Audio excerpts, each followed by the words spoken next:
Motif perkelahian dua perempuan yang viral di media sosial diketahui bermotif asmara.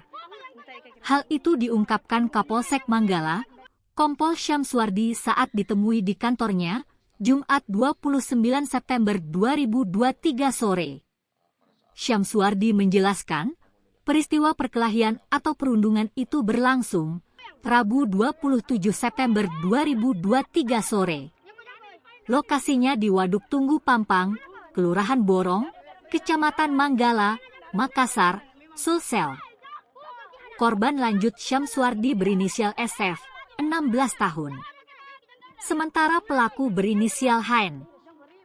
Korban inisial SF, 16 tahun. Pelaku dengan korban saling kenal, ujarnya.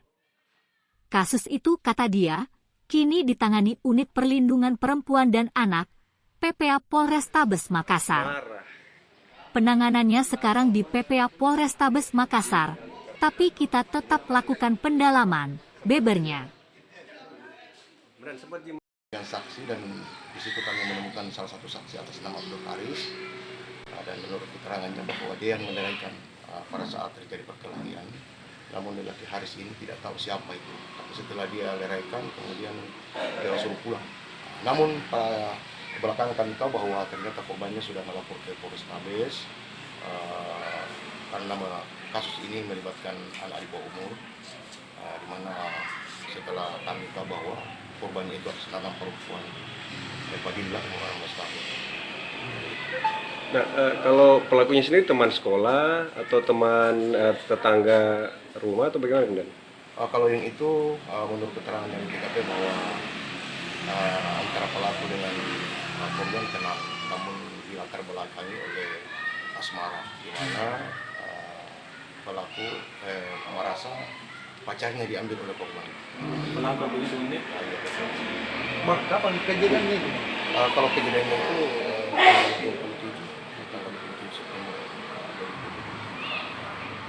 Kalau penanganannya itu ada di PPA, berhubung karena di polisi ini tidak ada PPA, sehingga di polisi. Namun kami akan tindak lanjuti, kami koordinasi dengan Polres untuk mengamankan pelaku. Dan korban maupun pelaku warga wilayah Manggala juga atau bagaimana? Kalau korban dan pelaku kami sementara tahu apakah wilayah warga Manggala atau mana, ini sementara dalam pengembangan penyelidikan. Tapi di lokasi itu memang sering dijadikan tempat tongkrongan, Bang. Kalau di situ memang tempat rekreasi, anak-anak muda berkumpul, apalagi kalau malam minggu karena di situ ada tempat wisata dan waduk, sehingga kami sering melakukan patroli di situ dan menghimbau untuk bersama-sama menjaga harta benda.